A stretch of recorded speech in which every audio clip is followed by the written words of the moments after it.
Então, pessoal, passando aí hoje para nós fazermos um vídeo em defesa da monarquia. Nós vamos falar um pouco, uns 10 motivos, né? Tem muito mais, mas por hoje fiquemos nos 10. Os 10 motivos, né? Para que se volte o sistema monárquico no Brasil. Então, como é que era o Brasil imperial? Nos tempos áureos, né? Com todos os seus problemas, ainda assim, uma nação bem sucedida foi o Brasil. País de instituições estáveis, o 11º maior império da história, era conhecido e respeitado e muito amado pelos seus concidadãos. Em um tempo em que não se pensava em preservação do meio ambiente e no cuidado de portadores de necessidades especiais, o Império do Brasil considerou isso. A imprensa livre,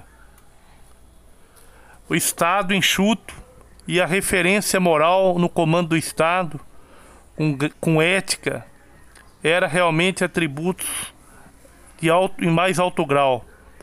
Então, por exemplo, no quesito economia, né, a estabilidade econômica.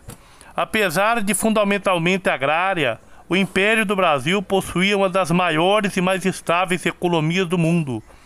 A taxa de crescimento era de 4,81% desde 1840. Em 1880, a nossa renda per capita chegou a ser semelhante à renda americana. Analisando todo o período imperial, o diagnóstico não é de grande crescimento, o que se deve à escravidão, que atrasava o país. Mas nem por isso o império foi estagnação.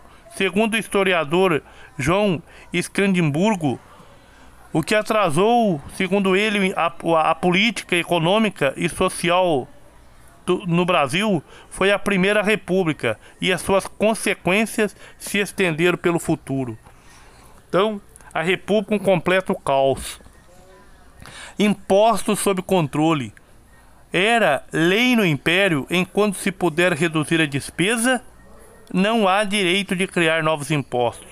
Isso é uma regra geral que havia. Havia 14 impostos no Brasil imperial. Hoje nós temos 92. E o brasileiro é um dos maiores pagadores de impostos do mundo, e com baixíssimo retorno social. Ora, há uma briga intelectual entre os republicanos e os monarquistas, dizendo que uns dizem que o imposto era 7% monarquista, e os republicanos diziam que eram 12%. Hoje o imposto já ultrapassa em toda a sua cadeia mais, né, de 36%. Se você pegar o imposto nessa cadeia que se repete desde a produção e a comercialização dos produtos. Então isso é terrível para a nação, né? Esse efeito fiscal terrível. Então, outro ponto, além do imposto ser mais barato, outro ponto era a inflação. Em 67 anos de império, tivemos uma inflação média de 1,58% ao ano, algo jamais alcançado posteriormente. Já nos primeiros 45 dias da República, a inflação chegou a 10%. No ano seguinte, pulou para 41% e foi para 50% em 1891. Um caos completo. No Império, a moeda brasileira era uma das mais estáveis e valorizadas do mundo. Por que será que se escolheram a palavra real? Será que não era para lembrar dos réis, que era a segunda moeda mais potente do mundo na época? Primeiro era a libra, depois eram os réis, cunhada em ouro e prata, forte, que dava poder de compra aos brasileiros. Por exemplo, no campo militar, a nossa marinha era muito poderosa, né? O Brasil chegou a ter, durante o Império, a 5ª maior marinha de guerra do mundo. Após a Guerra do Paraguai, com a poderosa armada imperial, o Brasil venceu a Guerra do Paraguai e se destacou entre as potências navais, o que é uma maravilha. Outro ponto, as iniciativas sustentáveis. Hoje se fala muito em economia verde, meio ambiente. Em um tempo em que não se pensava em sustentabilidade, o Império promoveu a criação da Floresta da Tijuca, primeira reserva florestal do mundo. A área era um campo aberto, degradado pela cafeicultura. Foram plantadas nada mais, nada menos que 100 mil mudas de espécies nativas da Mata Atlântica. Infraestrutura e progressos.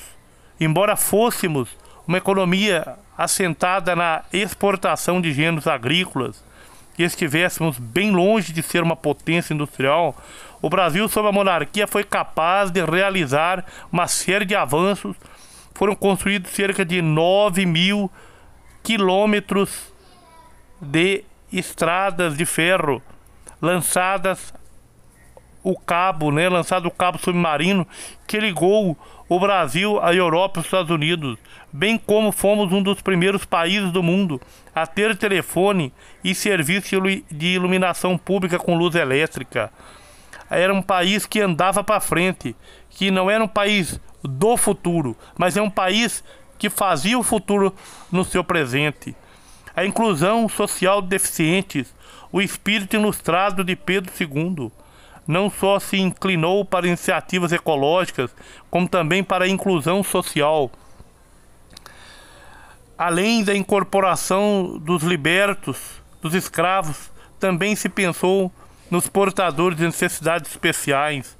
O Império criou escolas próprias para cegos, uma das primeiras do mundo. Então, sempre na dianteira.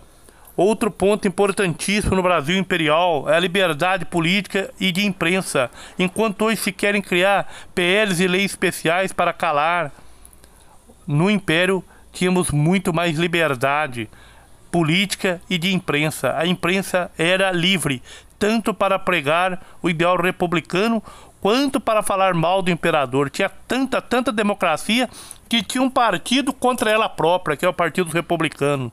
Os diplomatas europeus e outros observadores estranhavam a liberdade dos jornais brasileiros. Conta o historiador José Murilo de Carvalho, Schreiner, ministro da Áustria, afirmou que o imperador era atacado pessoalmente na imprensa, de modo que causaria ao autor de tais artigos em toda a Europa, até mesmo na Inglaterra, onde se tolera uma dose bastante forte de liberdade, um processo de alta traição.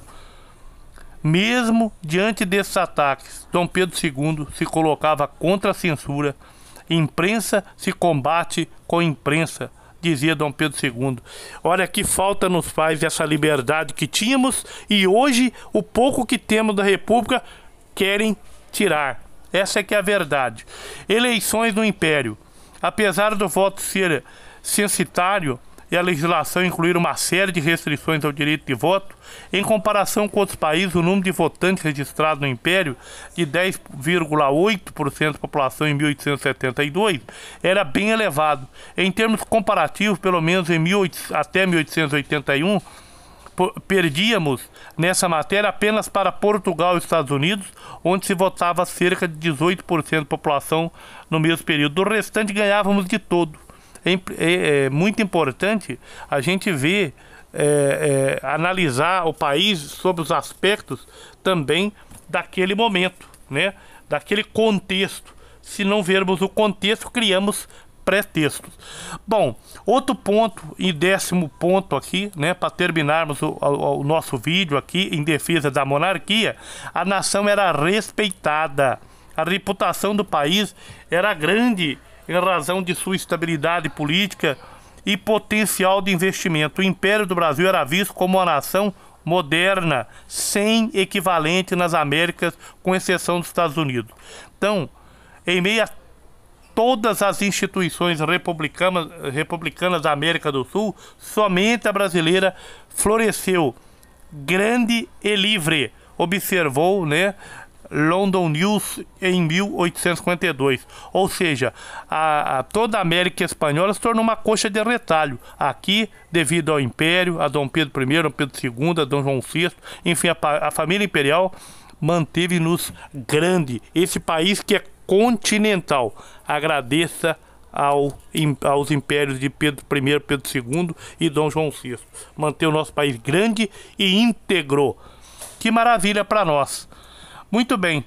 Machado de Assis nos informa exatamente nessa seguinte frase de Machado de Assis, grande escritor brasileiro, Machadão, que diz o seguinte: Quanto às minhas opiniões políticas, eu tenho duas. Uma é impossível, outra realizada. A impossível é a República de Platão.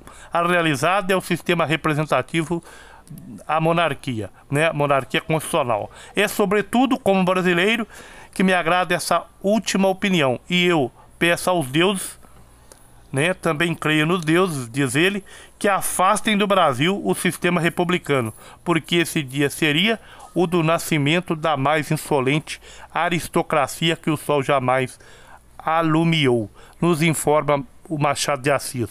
Ora, exatamente, monarquia é o sistema realmente ideal que nós temos no Brasil. O rei ou imperador como chefe de Estado, cuidando da política de longo prazo, enquanto que, né, o primeiro-ministro lá no parlamento, coalizão, vai cuidar da política de curto prazo. É perfeito, que maravilha. É o país unido, não é igual um banho de sangue que é hoje, né? Parece que só tem azul ou vermelho. Não, o país se unia. Não importava quem ganhava, se era, no caso, na Império, se era os conservadores ou se eram os liberais, o país se unia na figura do seu líder, que era o imperador. Então isso é maravilhoso, isso dá estabilidade para a nação pode crescer com políticas de longo e de curto prazo. Um grande abraço para vocês, ficou esse vídeo aí em defesa da monarquia, uns 10 pontos, né, dessa defesa, maravilha. Logo, logo teremos mais vídeos sobre o tema. Muito obrigado, tchau, tchau, bons estudos.